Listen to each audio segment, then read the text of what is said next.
Bismillah. Assalamualaikum warahmatullahi wabarakatuh.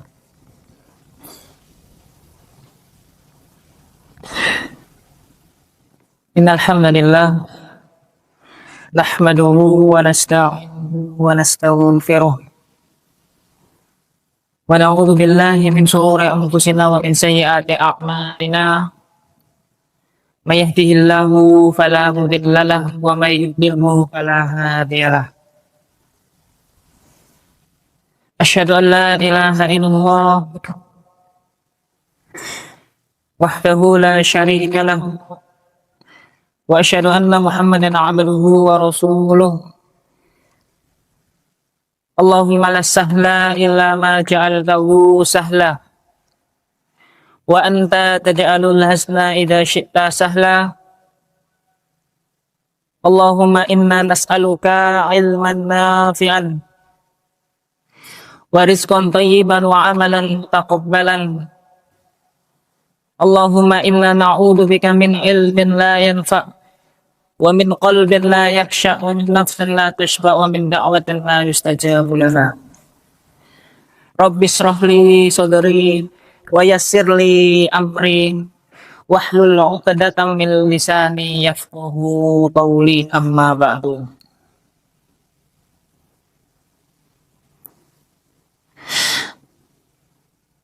Ma'asyiral muslimin rahimani wa rahimakumullah. Alhamdulillah, mari kita ucapkan rasa bersyukur kita kepada Allah Subhanahu wa taala, karena Allah Subhanahu wa taala masih memberikan kita kesempatan untuk hadir pada malam hari ini untuk taklim, untuk saling belajar, untuk saling menambah ilmu, upgrade ilmu. Shalawat dan salam semoga senantiasa terlimpahkan kepada beliau baginda Rasulullah Sallallahu Alaihi Wasallam, karena berkat tetesan darah beliau, berkat tetesan keringat, Islam bisa tegak di muka bumi ini, sehingga kita bisa merasakan manis dan nikmatnya iman dan Islam pada hari ini. Ma'asyiral muslimin rahimakumullah.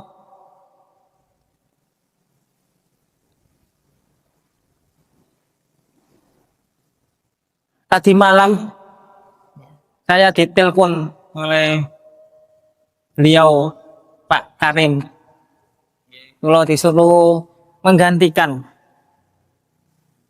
Jadi pulau temeriki boten tiang sing paling alim boten. Nggih, kita sami-sami belajar. Apa yang saya dapatkan, ilmu yang saya punya, maka harus disampaikan. Rasulullah kan memerintahkan, ya, sampaikan, walau itu hanya satu ayat, walau itu hanya satu perkara, dan lain sebagainya. Karena ilmu yang kita dapatkan wajib untuk diajarkan kepada orang lain. Ma'asyiral muslimin rahimakumullah. Di sini kami akan menyampaikan dari kitab Taisirul Khalaq yang dikarang oleh beliau Syekh Hafidz Hasan Al-Mas'udi, dan kitab ini juga kami kaji di Pondok Pesantren Al-Ikhlas. Jadi kitab ini juga pulau kaji setiap hari Ahad malam Senin. Bismillahirrahmanirrahim. Qala al-musannifu rahimahullahu ta'ala, di dalam bab pertama, yaitu tentang at-taqwa. Beliau mengatakan at-taqwa ya imtisalu awamirillahi azza wa jalla wajtinabu nawahi sirran wa alaniyatan. Jadi yang dimaksud dengan takwa itu adalah mengerjakan segala perintah yang Allah perintahkan kepada hambanya, serta menjauhi segala larangannya, baik secara sembunyi-sembunyi atau secara terang, menjauhi segala kemaksiatan, menjauhi segala larangan, baik dalam keadaan ramai maupun dalam keadaan sendiri.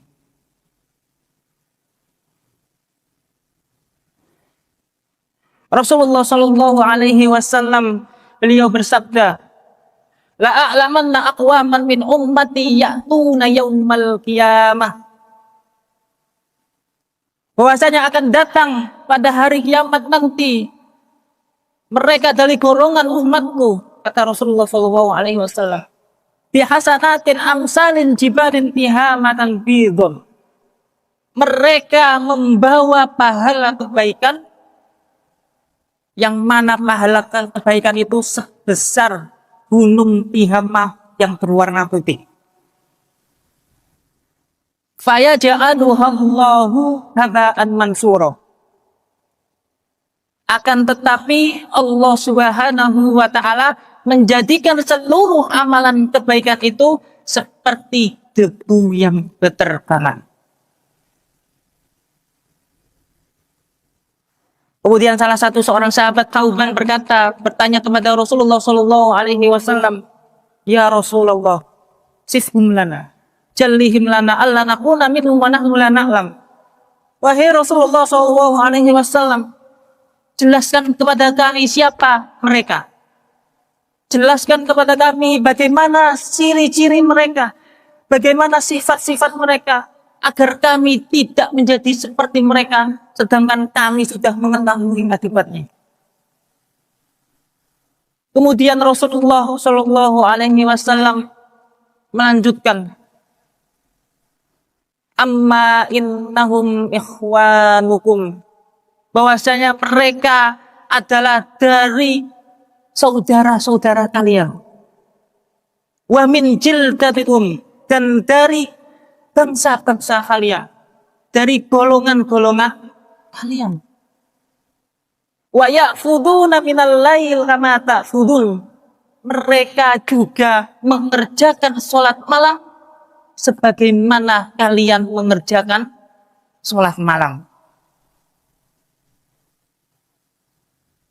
Mereka adalah saudara-saudara kalian, mereka dari bangsa-bangsa kalian, mereka mengerjakan sholat malam sebagaimana kalian mengerjakan sholat malam. Kemudian Rasulullah melanjutkan, walakinnahum aqwamun idza khalau bimaharimillahi intahaku.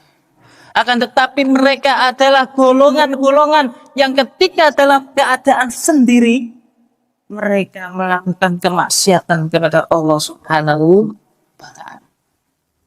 Mereka melakukan keharaman yang Allah haramkan kepada. Nah, ini hati-hati. Ketika dalam keadaan sendiri, ketika dalam keadaan di tempat yang sunyi, tidak ada orang sekalipun, dia melakukan kemaksiatan. Dia melakukan apa yang diharamkan oleh Allah Subhanahu. Ini penyebab yang menjadikan pahala kebaikan kita dihapus oleh Allah Subhanahu wa ta'ala.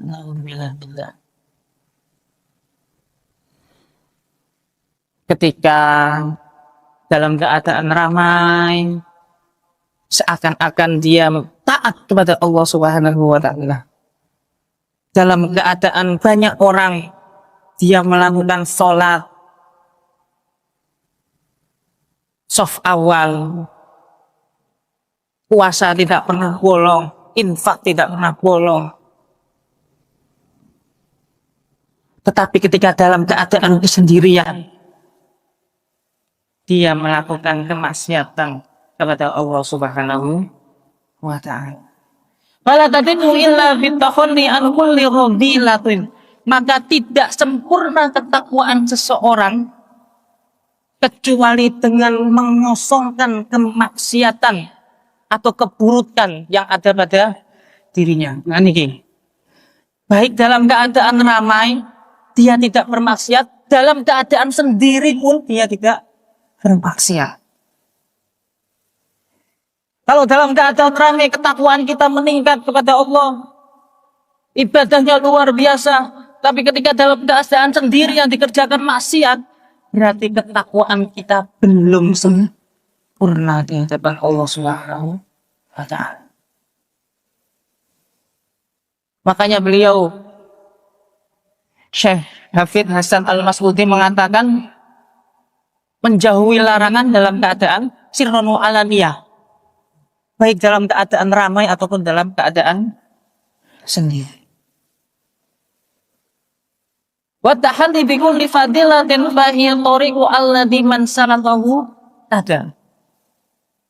Dan menghiasi dirinya dengan kebaikan.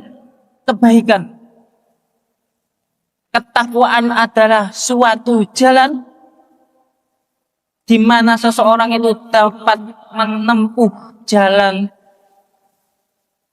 yang Allah berikan kepadanya. Itu jalan petunjuk, ya, jalan yang lurus. Setiap kali sholat kita meminta kepada Allah Subhanahu wa Ta'ala, ihdinas siratal mustaqim.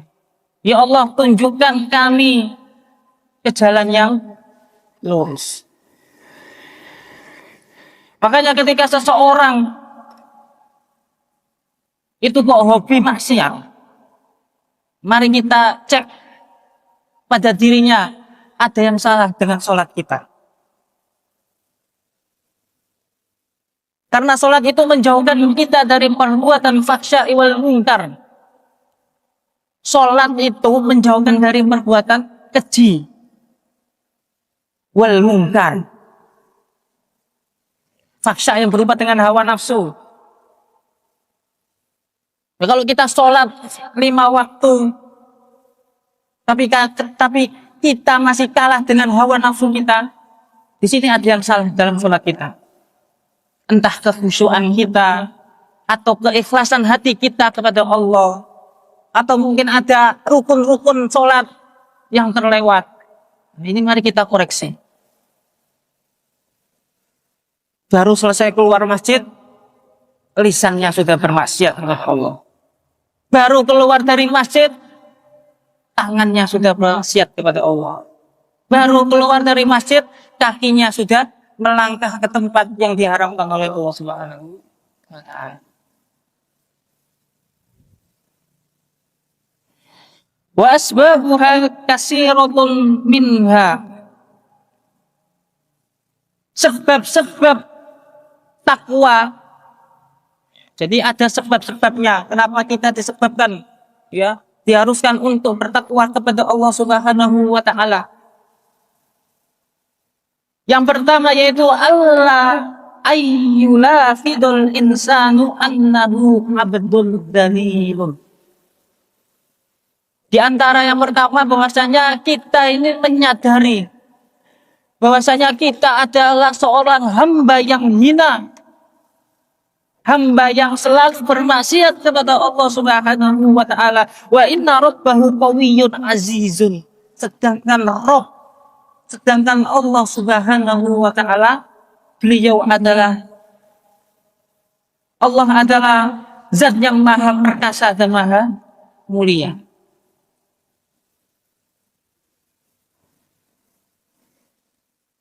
Wala yanbaghi lidalili ay ya'siyahal aziza li'anna nasiyatan biyadihi. Maka tidak pantas bagi seorang hamba yang hina mendurhakai Allah Subhanahu wa Ta'ala yang maha perkasa dan yang maha mulia.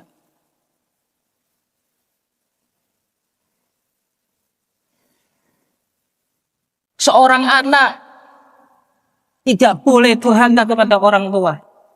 Seorang santri tidak boleh durhaka kepada ustadznya, kepada guru.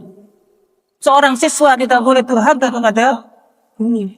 Maka seorang hamba, apalagi seorang hamba yang hina, tidak pantas bagi kita untuk mendurhakai Allah Subhanahu wa Ta'ala. Karena apa? Karena semua yang ada pada diri kita itu dikendalikan oleh Allah Subhanahu wa Ta'ala.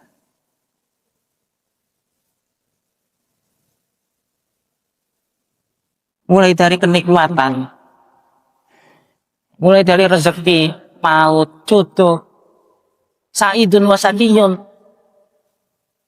entah itu hal yang membuat bahagia atau yang buruk, semua ada di tangan Allah Subhanahu wa Ta'ala. Maka tidak pantas bagi kita untuk mendurhakai Allah atau bercabang dari Allah Subhanahu wa Ta'ala. Apalagi persoalan ibadah. Ibadah yang seharusnya kita niatkan karena Allah Subhanahu wa Ta'ala, tapi kita cabangkan hati kita untuk urusan dunia. Allah itu zat yang penyemburu. Maka ketika hambanya berpaling dari Allah, maka Allah cemburu. Ibadah yang seharusnya diniatkan karena Allah, diniatkan untuk dunia. Sholat yang seharusnya diniatkan karena Allah, diniatkan untuk perkara dunia. Puasa, sedekah, yang harusnya niatnya karena Allah, tapi hatinya bercabang diniatkan untuk dunia. Saya jadi teringat sebuah asar. Jadi asar itu riwayat.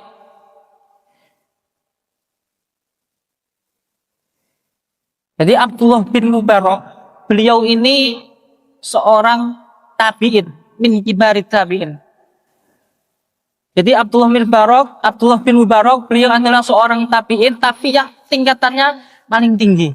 Jadi tabi'in itu dibagi menjadi tiga tingkatan. Dan Abdullah bin Mubarak ini, beliau menduduki tingkatan yang paling atas, yang paling tinggi.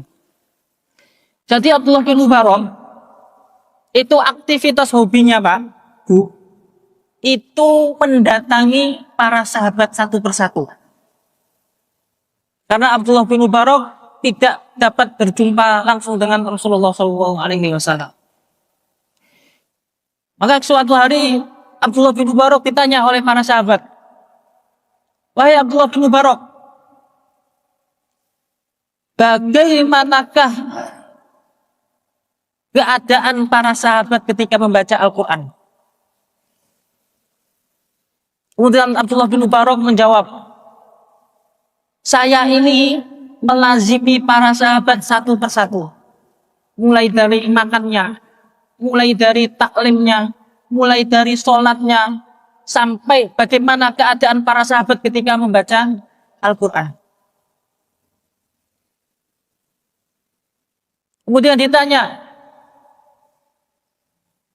"Wahai Abdullah bin Mubarak, apakah surat yang membuat para sahabat itu menangis ketika mereka membacanya?"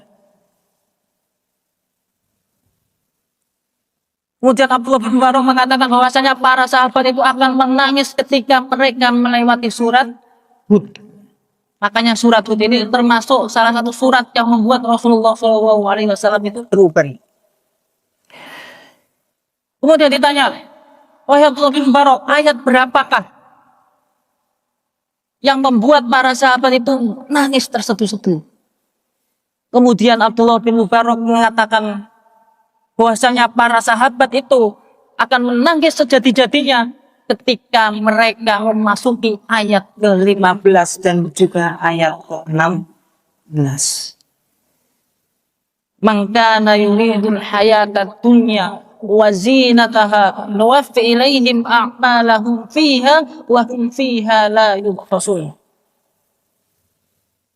Barang siapa yang ketika di dunia yang dipikirkan loh, yang terlintas di pikirannya hanya dunia, bahkan dalam urusan ibadah pun diniatkan untuk dunia, nuwaffi ilaihim a'malahum fiha wa hum fiha la yubkhasun, maka akan dicukupkan oleh Allah Subhanahu wa Ta'ala, akan diberikan oleh Allah Subhanahu wa Ta'ala sesuai dengan keinginan yang dia minta.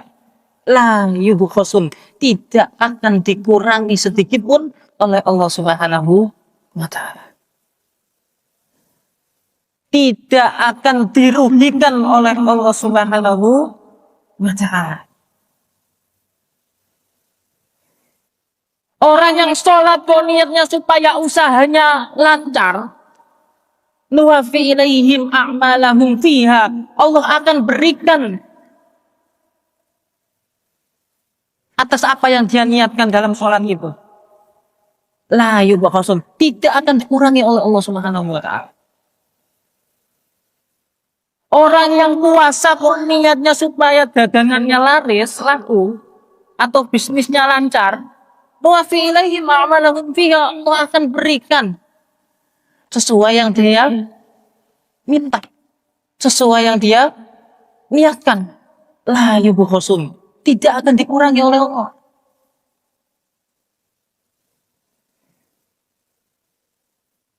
Orang yang sedekah ketika bulan puasa, orang yang sedekah untuk pembangunan masjid, orang yang sedekah untuk pembangunan pesantren, orang yang sedekah untuk anak yatim, tapi niatnya supaya mendapatkan balasan yang lebih, Allah kasih. La yubkhasun, tidak akan dikurangi oleh Allah Subhanahu wa taala. Tapi ingat, ayat ini tidak berdiri sendiri. Ada ayat ke-15, ada juga ayat yang ke-16. Ulaika laisa lahum fil akhirati illan nar wa habita ma sana'u fiha wa batilum ma kanu ya'malun. Orang-orang yang seperti ini, Pak, Bu, ketika nanti di akhirat, dia tidak akan mendapatkan apa-apa kecuali nerakanya Allah Subhanahu wa taala. Sia-sia apa yang mereka usahakan, batal apa yang mereka kerjakan.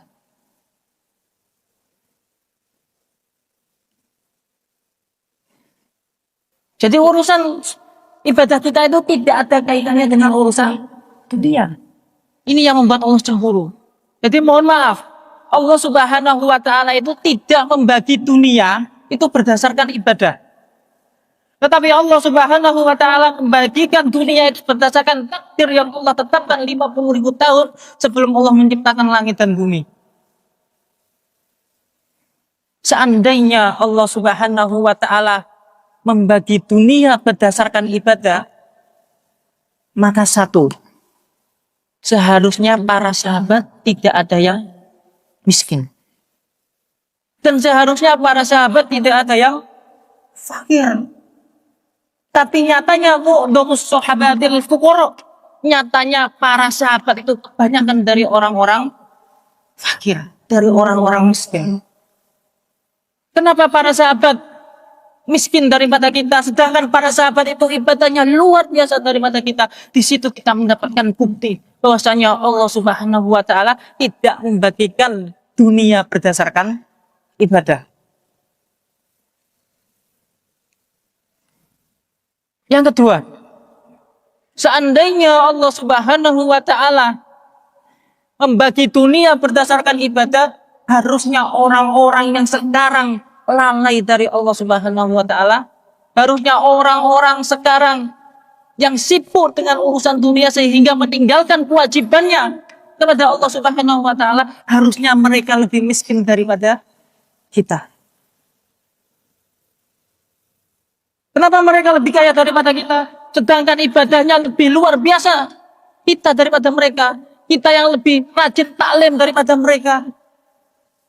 Kenapa kita lebih miskin daripada mereka? Di situ kita mendapatkan bukti bahwasanya Allah Subhanahu wa taala tidak membagi dunia berdasarkan ibadah.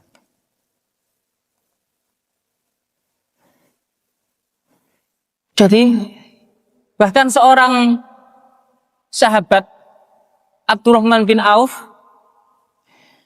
beliau ini menangis ketika memakan kurma. Jadi seorang sahabat Abdurrahman bin Auf itu beliau menangis ketika memakan kurma. Kalau kita makan kurma kan misem-misem, nggih, seneng, enak. Tapi Abdurrahman bin Auf menangis. Kemudian ditanya oleh sahabat yang lainnya, wahai Abdurrahman bin Auf, apa yang menyebabkan engkau ini menangis? Kemudian dijawab oleh Abdurrahman bin Auf, bahwasanya saya menangis, saya teringat bahwasanya kurma yang saya makan ini lebih baik daripada kurma yang dimakan oleh Rasulullah Shallallahu Alaihi Wasallam. Jadi Rasulullah itu makan kurma yang agak jelek, Pak, kurma roti. Jadi kapan Rasulullah Shallallahu Alaihi Wasallam makan kurma yang agak bagusan? Itu setelah memenangkan Khaybar. Jadi Khaybar itu setelah Hudaybiyah, sebelum Fathu Mekah, 2 tahun lebih dikit sebelum wafatnya Rasulullah Shallallahu Alaihi Wasallam.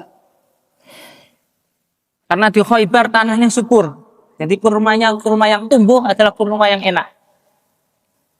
Jadi dikatakan oleh Abdurrahman bin Auf bahwasanya saya menangis karena teringat kurma yang saya makan ini lebih enak daripada kurma yang dimakan oleh Rasulullah Shallallahu Alaihi Wasallam. Yang kedua, jangan-jangan kurma enak yang saya makan ini adalah bentuk balasan yang Allah segerakan di dunia. Karena niatan saya untuk meminta kenikmatan di dunia dan tidak ada lagi balasan untuk di akhirat. Jangan-jangan kurma enak yang saya makan ini adalah bentuk balasan yang Allah segerakan di dunia. Tetapi tidak ada lagi balasan untuk di akhirat. Alhamdulillah. Abdurrahman bin Auf yang ditanya nangis. Yang bertanya ikut menangis. Jangan-jangan Pak, Bu, hidup enak atau hidup nikmat yang kita rasakan sekarang itu adalah bentuk balasan yang Allah segerakan di dunia. Karena urusan ibadah yang kita niatkan untuk dunia bukan untuk Allah, Allah langsung balas di dunia dan tidak ada lagi balasan Allah di akhirat.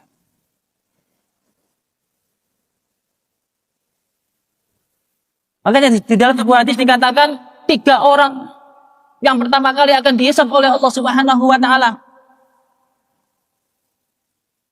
3 golongan ini yang akan pertama kali masuk ke dalam neraka Allah Subhanahu wa taala. Yang pertama yaitu seorang yang mati syahid.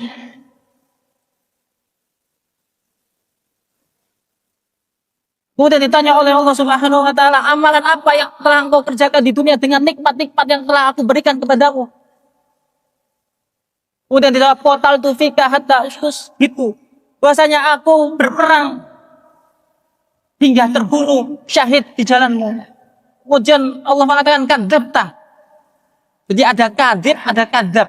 Jadi kadzib itu orang yang berbohong sekali. Tapi kalau kadzab itu orang yang sudah terbiasa berbohong.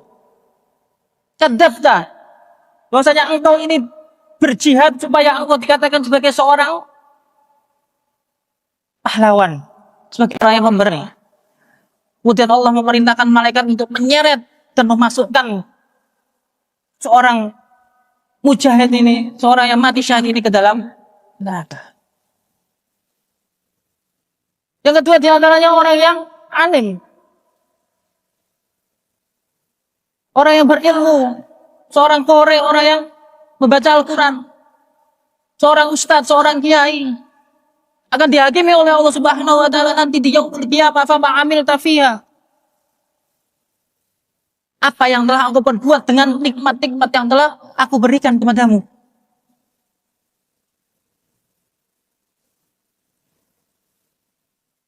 Ta'allamtul ilma wa 'allamtuhu. Saya belajar ilmu dan saya mengajarkannya. Wa qara'tu fikal Qur'an. Saya membaca Al-Quran untukmu ya Allah. Allah menegaskan dan membantah, kadzabta, engkau ini berdusta. Kowe iki mbujuk. Bahwasanya engkau berdakwah, engkau belajar ilmu, engkau menyampaikan dakwah kemana-mana, supaya engkau mendapatkan kekayaan yang melimpah, supaya engkau dipuji oleh banyak orang. Udah Allah memerintahkan malaikat untuk menyeretnya dan melemparkan ke dalam neraka. Dan yang ketiga adalah orang Rasulullah sallallahu alaihi wa atahu min asnafil malikullihi. Orang yang ketiga adalah orang yang diberikan kekayaan oleh Allah Subhanahu wa taala, diberikan berbagai harta. Ada emas, ada perak, ada uang, ada kambing, ada sapi. Kemudian ditanya oleh Allah Subhanahu wa taala nanti di akhirat, "Wa amil tafiha?" Apa yang telah engkau kerjakan dengan nikmat yang telah aku berikan kepadamu? Ma taraktu min sabilin tuhibbu ayyunfaqu fiha illa anfaqtu fiha laka. Tidak ada satupun jalan yang kau cintai untuk berinfak kepadamu, melainkan aku pasti berinfak di dalamnya. Kemudian Allah membantah dengan tegas, kadzabta, engkau ini berdusta. Bahwasanya engkau sedekah, bahwasanya engkau zakat, engkau berinfak, engkau bersedekah untuk anak yatim, engkau bersedekah untuk pondok pesantren, engkau bersedekah untuk pembangunan masjid, supaya engkau dikatakan sebagai seorang yang dermawan. Duh, delok niku lho. Bapak iku sedekah 10 juta ning masjid Agung. Akhirnya terkenal. Niatnya supaya dipuji banyak orang. Niatnya supaya dikenal masyarakat sedayu. Lawas Allah kasih. Tapi mohon maaf, tidak ada balasan lagi untuk di akhirat.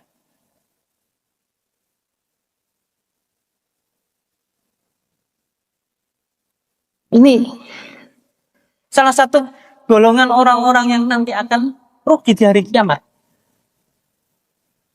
Sudah susah payah ibadah, okay, melakukan banyak amalan kebaikan, tapi niatnya bukan karena Allah. Okay. Beda, okay.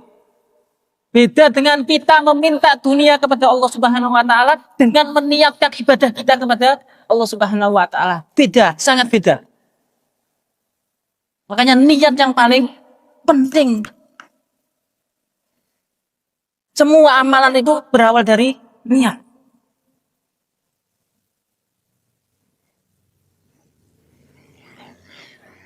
Jadi boleh kita meminta dunia, boleh.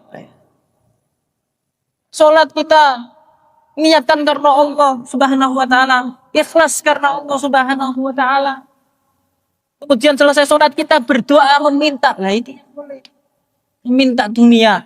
Tapi ingat, ketika kita meminta dunia kepada Allah Subhanahu wa taala, jangan pernah melewatkan untuk meminta kebaikan akhirat kepada Allah Subhanahu wa taala.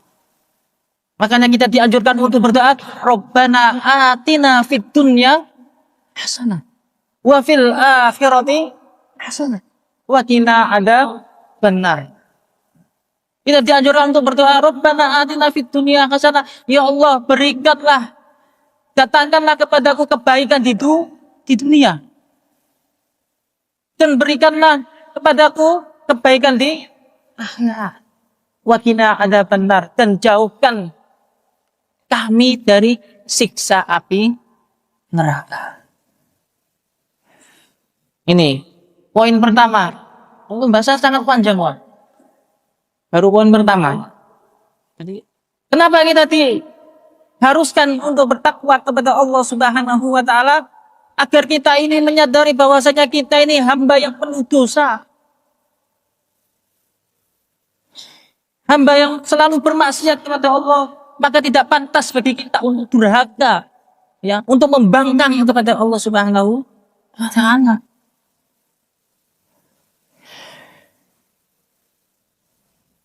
Ketika kita berbuat maksiat kepada Allah, segera minta maaf kepada Allah Subhanahu wa taala. Kita salah ke orang lain saja, itu langsung cepet jaluk sepuro.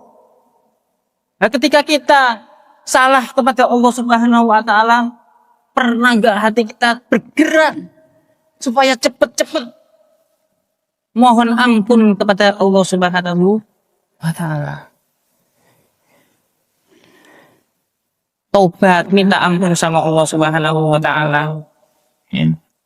Rasulullah Shallallahu Alaihi Wasallam beliau seorang nabi, seorang rasul yang dijamin masuk surga oleh Allah Subhanahu wa taala. Beliau sholat malam sampai kakinya bengkak-bengkak. Beliau selalu beristighfar kepada Allah Subhanahu wa taala. Dalam hadis Bukhari Muslim dikatakan 80 kali. Atau yang mengatakan sebanyak 100 kali. Bagaimana dengan diri kita? Diri kita tidak ada yang menjamin bahwasanya kita akan masuk ke dalam surganya Allah Subhanahu wa taala. Jangan sampai pintu taubat ditutup oleh Allah Subhanahu wa taala. Oh, di dalam hadis Bukhari Muslim Rasulullah Shallallahu Alaihi Wasallam bersabda, Inna Allah Ta'ala yabsutu biyadahi liyatub. Inna Allah yabsutu yadahi billail yatuba musi'un nahar. Jadi Allah Subhanahu wa taala setiap hari itu membentangkan tangannya di malam hari untuk menerima taubatnya seorang hamba yang bermaksiat di siang hari. Wa yabsutu yadahu bin nahar yatuba musi'un lail. Dan Allah juga membentangkan tangannya di siang hari untuk menerima taubatnya seorang hamba yang bermaksiat di malam hari. Hatta tatlu asyamsu min maghribiha. Sampai kapan? Sampai matahari terbit dari tempat tenggelamnya, yaitu arah barat. Setiap hari Allah membentangkan tangan. Wahai hamba-hambaku mana yang tadi siang bermaksiat kepada saya, sini. Malamnya minta ampun. Allah membentangkan tangannya. Wahai hamba-hambaku yang tadi malam bermaksiat kepada saya, mana ini? Allah membentangkan tangannya di siang hari untuk menerima taubatnya seorang hamba yang bermaksiat di jangan sampai Allah tutup pintu taubat pada diri kita. Itu ketika matahari sudah terbit dari arah barat dan ketika ruh kita sudah sampai di kerongkongan.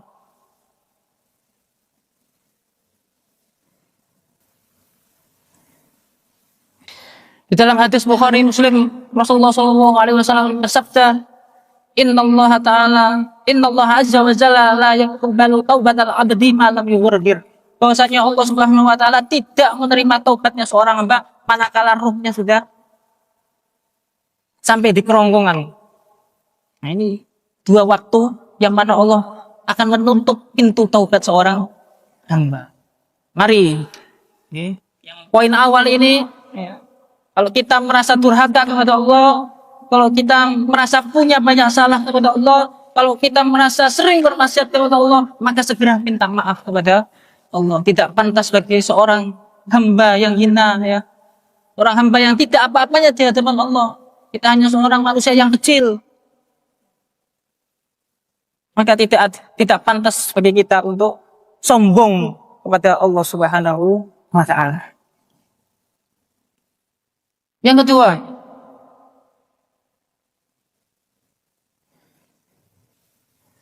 di antara sebab kenapa kita diharuskan bertakwa kepada Allah Subhanahu wa taala, wa minha ayyatadakkara ihsanullahi ilaihi fi jami'il ahwali. Wa man kana kadzalika la yanbaghi an tujahada ni'matahu. Yang selanjutnya bahwasanya sebab kita diharuskan bertakwa kepada Allah adalah untuk mengingat kebaikan-kebaikan Allah Subhanahu wa taala. Untuk mengingat kebaikan-kebaikan yang Allah berikan kepada kita. Untuk mengingat kenikmatan-kenikmatan apa saja yang Allah berikan kepada kita.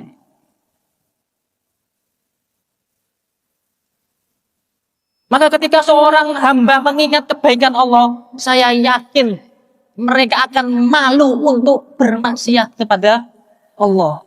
Sama dengan halnya kita ketika kita diberikan oleh seseorang berupa harta atau berupa kenikmatan atau berupa hadiah dan yang lainnya, maka kita akan malu untuk berbuat jahat kepada orang tersebut. Sama dengan diri kita. Ketika kita mengingat kebaikan Allah, ketika kita mengingat kenikmatan Allah, maka pasti kita akan merasa malu ketika kita bermaksiat kepada Allah Subhanahu wa Ta'ala.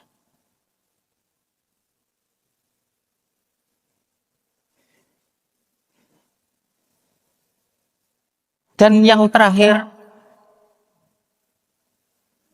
pulau ringkas, ya, karena waktunya mepet. Dan yang terakhir adalah wabinha ayyadanakorul maut, ya, untuk mengingat bahwasanya kita akan mati. Ketika kita ingat bahwasanya kita akan mati, maka saya yakin Pak Bu, kita akan menolak atau tidak akan mau untuk bermaksiat kepada Allah Subhanahu wa Ta'ala, karena semua yang ada pada diri kita akan dihisap oleh Allah Subhanahu wa Ta'ala, mulai dengan tangan kita, kaki kita, mata kita, lisan kita, telinga kita, hati kita, semua akan dimintai pertanggungjawaban di hadapan Allah Subhanahu wa Ta'ala. Kita hanya menunggu giliran, okay? Kapan nama kita akan disiarkan di masjid. Kita hanya menunggu giliran kapan kita akan dimandikan oleh banyak orang. Kita hanya menunggu giliran kapan kita akan diantarkan rame-rame ke masjid. Kita hanya menunggu giliran kapan kita akan dimasukkan ke liang lahat.